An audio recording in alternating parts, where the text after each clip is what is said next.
Sir, we are starting. Yeah, so I have unmuted myself. Good morning to all. I, on behalf of Institution Innovation Council, Tripura University, welcome you all in this orientation session on National Education Policy 2020. This policy was brought by Government of India to reform the Indian education system. We are privileged to have with us Dr. Ashwini Chauhan, Assistant Professor, Department of Microbiology, Tripura University, to enlighten on national education policy. Dr. Ashwini Chauhan completed his BSc in biology from Gurukul Kangra Vishwavidyalay, Haridwar, MSc in microbiology, Gurukul Kangri Vishwavidyalay, Haridwar, and PhD in microbiology, University of Kalyani in West Bengal. He also worked in University of Texas Health Center at Taylor. Now he work as assistant professor in Department of Microbiology, Tripura University. Thank you, sir, to here with us. Now over to you.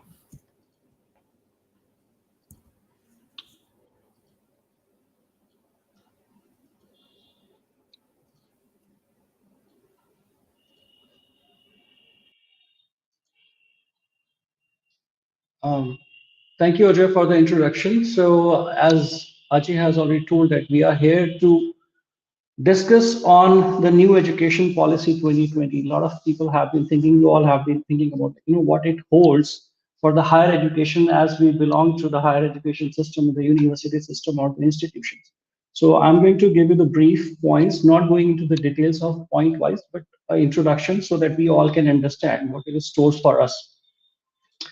So before we get into the new education policy 2020, we really need to understand what is the relevance of education in the present context.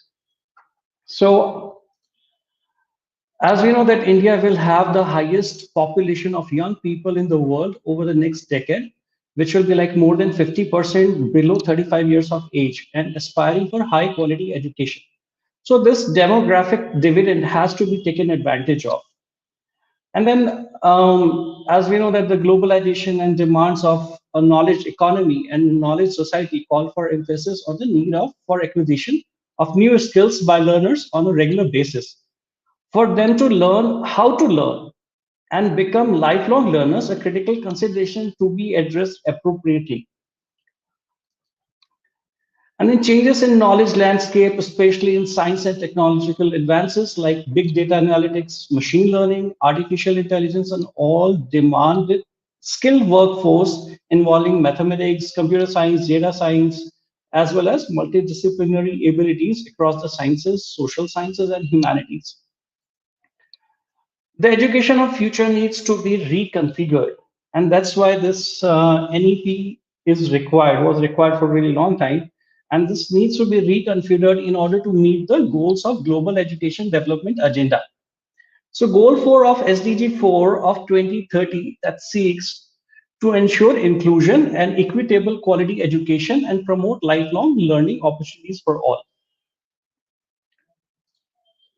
So when we look at National Education Policy 2020, the vision, it says exactly like the National Education Policy 2020 envisions all India-centered education system that contributes directly to transforming our nation sustainably into an equitable and vibrant knowledge society by providing high quality education to all. And when we say sustainable, this is the vision of our Prime Minister of India of Atmanirbhar Bharat. So it has been taken care of in this policy. So National Education Policy 2020, NEP, it was chaired by Dr. Krishna Swamy Kasturi Rangan, ex-chairman ISRO, and he's a well-known renowned scientist and a eminent personality. And the idea was to replace National Education Policy of 1986. So there is a gap of 34 years, which was later on modified on a little bit in 1992, then in 2008. But so that the education can go to each and every person, but several things need to be changed according to the modern era, 21st century. So several fundamental deep-rooted changes in the area, that is education, which we are concerned with, which addresses our greatest asset, that is the human capital, and which had been largely missing. from this, the human capital was not taken care of, which is like students, faculties, administration, and overall the humans involved in the system. So the framework of the policy document, if we talk about the policy, provides an integrated yet flexible approach to education. Further, it has kept the interconnectedness of the various phases of education in mind and how the same will enable continuity, coherence, and processes to ultimately realize an end-to-end education roadmap for the country. An articulation of a broad view of education encompassing the holistic development with a special emphasis on kindling of creative potential of each individual, which includes teachers as well as students, which are centric. In all its richness and complexity has grown increasingly popular in recent years, and the policy thus aims at the development of 21st century skills for the students while giving enough flexibility in making choices consistent with the dynamics of the knowledge society, what we had discussed in the previous slides. So before we enter the higher education, it's really important that we look at the transition that we have been talking about. Like the education starts at the very elementary school level, and the new education policy makes a lot of changes. And the first change that they have recommended is renaming Ministry of Human Resource Development as Ministry of Education. And then a lot of curriculum changes have been suggested. And as we can see here that there is an elementary school level education, preschool, anganwadis, home education. This everything was already there, but it was not structured. So everything has been, the pedagogy has been very well structured now, and there are different stages, and these stages consist of 5+3+3+4 curricular, and the first stage is foundational stage, as it has been recognized that the first stages of learning, that is age of 3 to 8, the brain learns the best, and whatever is perceived goes best in there. So there is a education for 5 years, which includes 3 years of pre-primary plus grade 1 and 2 of the present day. And then the preparatory stage, which is 8 to 11 years, grade 3 to 5, then middle stage, grade 6 to 8, then secondary stage 9 to 12. And it has been taken care of that, the load in the school education should be reduced. Burden should be less on students so that they can learn better.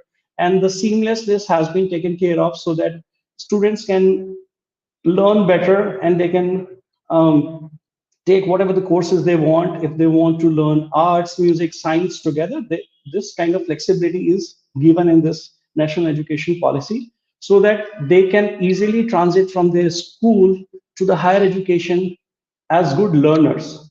And which is, like, as we know, that it's like a big challenge when students come from school to higher education.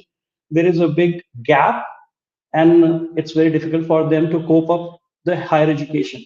So the schooling has been made much easier. So revamping of teachers education has been suggested. The B.Ed education, which, like, the massive changes in this teacher education system is required, and they have said that the substandard teaching education institutions will be shut down completely, so that this B.Ed comes into the mainstream learning. It will be a 4 year integrated state-based B.Ed programs will be there, taken care by the higher education system. So talking about new education policy in higher education, so there are 6 key points when we talk about the higher education. So first is new educational architecture. So the whole institutional architecture has been reconfigured, and restructuring has been suggested, proposed, and the focus on high quality liberal education, starting from the school, and will transit from school to the higher education in the universities and institutions, creating a very conducive learning environment, giving a lot of flexibilities and freedom to teachers and to students and administration. And there are certain parameters which have been laid down, and based on that, the flexibilities can be taken care of. So energized, engaged, capable faculties, a lot of emphasis has been given of faculty development programs and empowered governance, autonomy, transformation of the regulatory system, so that we have like a very strict and focused regulatory systems and not very scattered under different umbrellas. One umbrella has been suggested. This takes care of other regulatory bodies. So if we go point wise, so there are three type of higher education institution that has been proposed. So the first is that is focused mostly on the research. So focus on world class research and high quality teaching. So these kind of institutions are going to be mainly focused on research, and then the second type will be focused on high quality teaching across disciplines with significant contribution to research. So this will be like the university systems where the high quality teaching can be done, which are seamless and the student has more flexibility. Then the third will be high quality teaching focused on undergrad educations. So the institutions will be driven by two missions, Mission Nalanda and Mission Taxila. So that one is Nalanda, which is like more on education, Takshila, which is more on research-oriented processes. So there are four verticals that are talked about in the new education policy, which will come under a one single umbrella called Higher Education Council of India (HECI), and under which there will be four separate and independent bodies for regulation, accreditation, funding, and standard settings. Four different bodies. So regulation will be the first vertical is National Higher Education Regulatory Authority, and it will function as the common single point regulator for the higher education sector, including teaching education. However, it excludes the medical and legal education. And the second vertical is we all know about NAC, and the NAC has been revamped, and it will be called as National Accreditation Council. So accreditation of institutions will be based primarily on basic norms, public self-disclosures, good governance, and outcomes, and will be carried out by an independent ecosystem of accrediting institutions supervised and overseen by NAC. And the third vertical of HECI will be Higher Education Grants Council, HEGC. So this is a University Grants Commission, which is presently the funding agency for universities, will be renamed and transformed into HEGC. And this will carry out funding and financing of colleges and varsities. So the fourth vertical of HECI is for setting up the standards, which is General Education Council, which will frame expected learning outcomes for higher education programs, also referred to as graduate attributes. Specifically, this term has been used in NEP. And a national higher education qualification framework will be formulated by GEC, or the General Education Council. So, like I discussed, that there are six major key points that are discussed here. So, new institutional architecture we saw right now, and then we will discuss these 6 points from focus on high quality, flexibility, and the capability. These have been, we can interestingly divide them into four interesting spheres or areas, which are like freedom and flexibility, all-round development of student research and innovation, and use of technology in learning. So these are the main focus of NEP, and let us visit these one by one.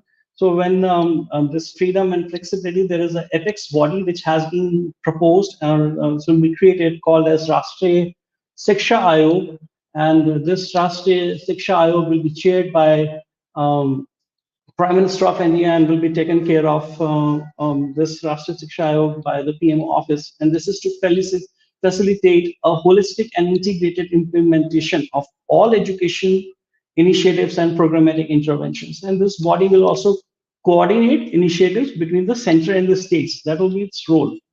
So when we talk about dimensions of flexibility, what this freedom and flexibility is, so there are three dimensions, and the first and foremost, the center to these freedom and flexibility is students.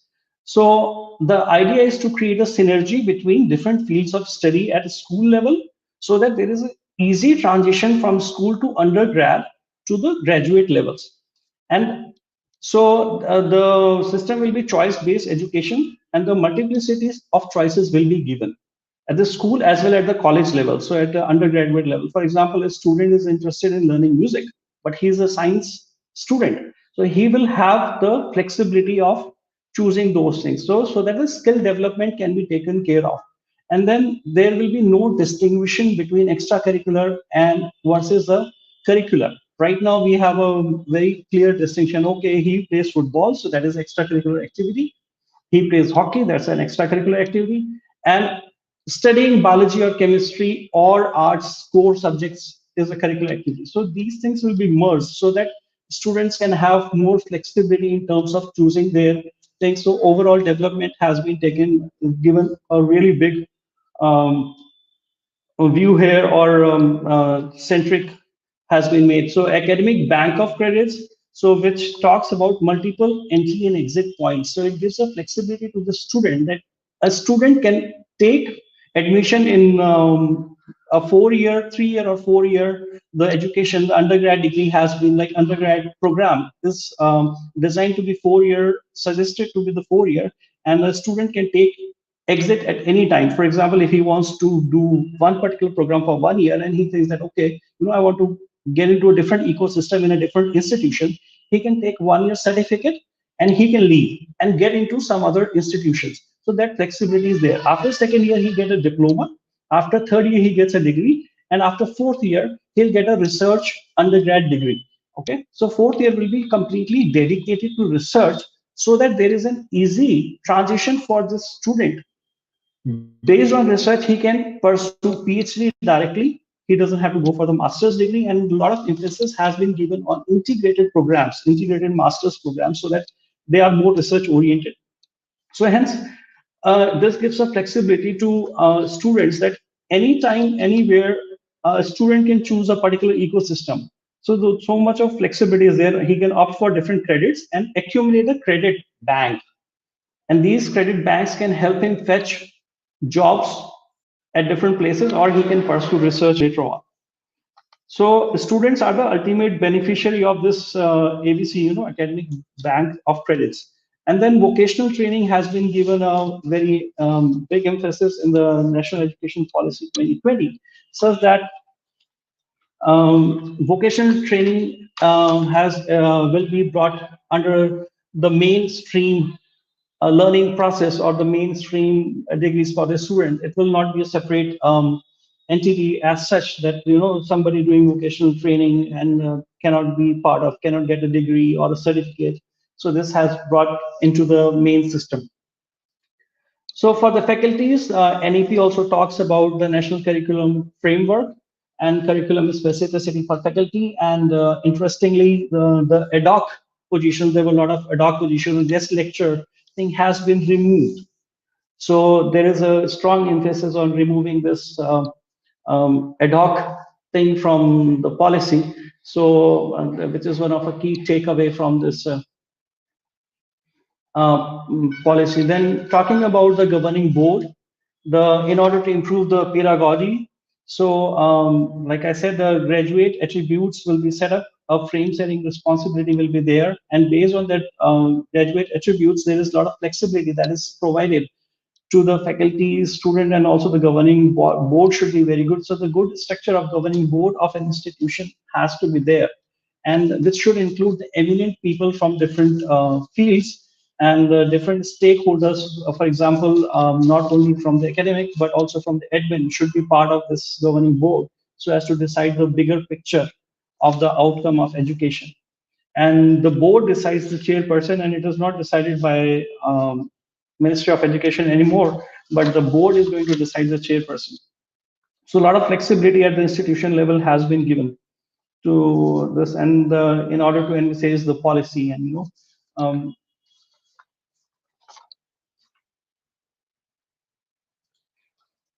so the next point is like we discussed about the whole, the all-round holistic development of the student has been discussed in this, and then so when we talk about the all-round development of the student, that the undergrad level, the foundation of liberal arts education, again, not isolated streams rather than integrated education. So at the moment, like I said, that a student can very well choose what he wants to study. If he wants to study arts plus biology plus mathematics plus computers, the student will be given that liberty, and so that the education is more liberal and it's more student friendly and more learning friendly.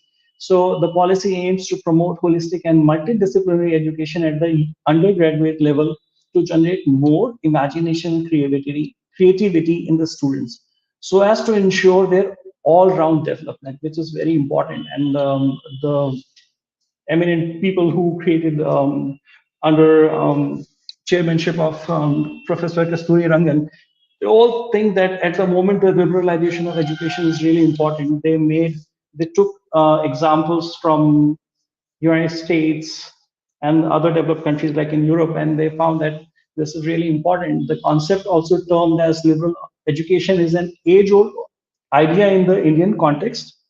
So the example, one example that has been cited, like in Van Bhatta's Kadambari, a person was recognized to be truly educated when he mastered the 64 kalas. Kalas means arts, encompassing music, dance, painting, sculpture, languages, and literature.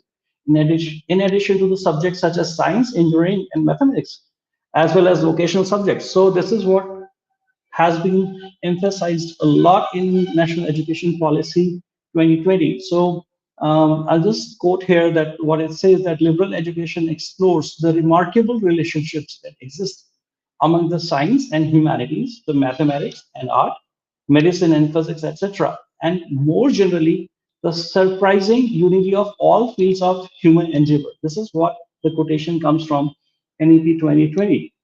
So, a comprehensive liberal education develops all capabilities of human beings, which is intellectual, aesthetics, social, physical, emotional, and moral, in an integral manner. So, this has been emphasized in NEP 2020 when they talk about all-round development of. Then another thing which has been emphasized a lot is the research and innovation, as we know that this talk today is more centric to research and innovation. So body called the National Research Foundation has been proposed to be created. So which is going to so this policy has a strong emphasis on catalyzing and energizing research and innovation across the country in all the academic disciplines, with particular focus on the state universities and colleges. So an apex body is proposed to for bringing out the strong research culture. So National Research Foundation, which will also help develop research capacity across higher education. So a fund to seed research in all universities and colleges, so that the synergies between the research and quality education can be leveraged maximally. NRF will fund research across all disciplines and significantly expand research and innovation at all universities and colleges, including private institutions. So this segregation between the private and the governmental bodies has been discouraged very strongly, so that there is no disparity between the private institution and the government institutions. So NRF will have the provision to cover many themes from science, technology, social sciences, arts and humanities, and more. And scope of the work will include funding research through competitive peer review based process, building research capacity at academic institutions across the country through mentorship of submitting proposals and for conducting research.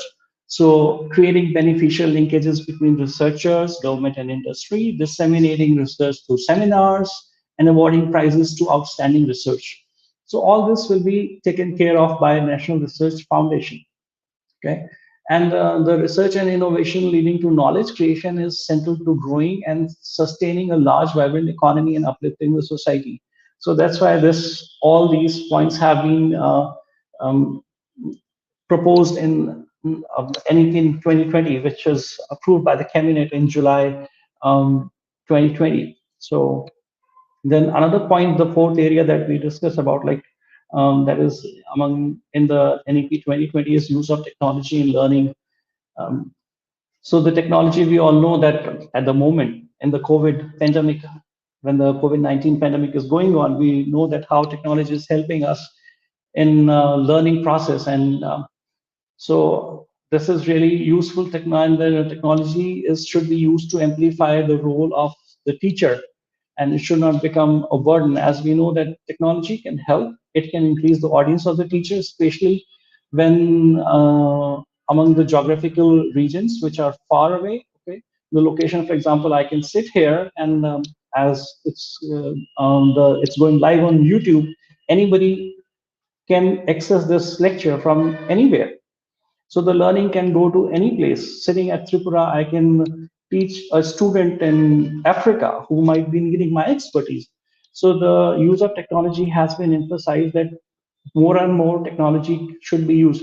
However, the classroom discussions, exchange of emotions, and the instant reactions that come from the students as well as from the teachers during the classroom interaction is very hard to replace with the technology and virtual learning. So it has been emphasized that the technology should be looked as an enabler, increasing the audience for the teacher, not a replacement of the teacher. As these technologies have limitations, so it can impact of technology on social, psychological, and other dimensions has to be taken care of. So all these points have been emphasized a lot, in National Education Policy 2020. So NEP recommended National Education Technology Forum, which will look at the effectiveness of different aspects of technology in education, so as to deliberate the forum, discuss implications of technology on future of youth. It is important to see what combination or type of technology that can be adapted with our country. So very important aspect. So all these things have been discussed in the National Education Policy. So if we look at the reforms, the big changes that have been made or suggested in NEP 2020 before it can get implemented. So it talks about one nation, one higher education regulator, which is HECI, Higher Education Council of India, under which there will be different agendas. Like earlier, as compared to the previous education policies where there were like several regulators of higher education institution. UGC was acting separately, ICD acting separately, and CTE. So several entities were there. So now there will be just one regulator.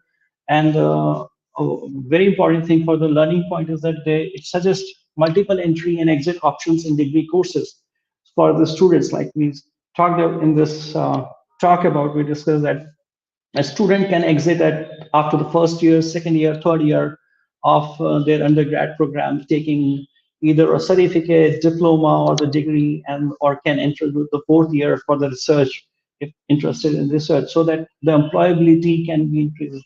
This gives the ease to the student and the more flexibility, which were missing in the previous education policies.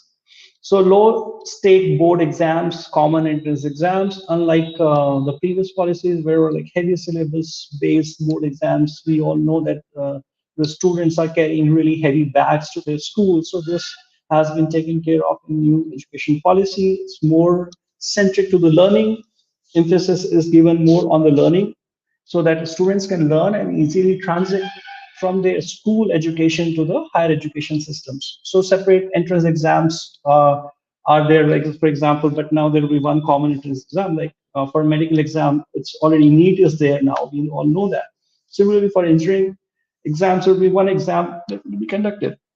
So mother tongue as a medium of instruction has been suggested because a student can understand better, especially for the initial stages of learning in the elementary school, the first foundation days, the first 8 years. It has been emphasized that the teaching should be in the mother tongue because this is the language which students can understand better and learn better in. And in the previous policies, the mother tongue based medium of instruction was less emphasized and it was not given the weightage that it deserves. And there is no rigid separation among science, humanities, and commerce like the previously we had like at the moment. If we look at the education system, we have a very strong segregation between the science, humanities, and commerce, even at the school stage, which has been now removed. So, I mean, like recommended to remove so that there is more seamlessness and all students should have the flexibility of learning the subjects of their choice. For example, a student wants to learn economics besides biology, he or she should be given the choices to do that. And as we know that at the moment the school structure is 10 plus 2, Now the structure becomes 5 plus 3 plus 3 plus 4. So these are the sweeping reforms. And if we look at this, what are the significances of the policy from the point of view of higher education system, so it talks about liberal and holistic, which is the most significant thing about the policy, is the acknowledgement that all education is and should have to be envisioned as liberal and holistic. So it's all flexible. Freedom is given to students, freedom is given to the institutions, freedom is given to the faculties. So a lot of freedom and flexibility is involved. So liberalization is taken care of.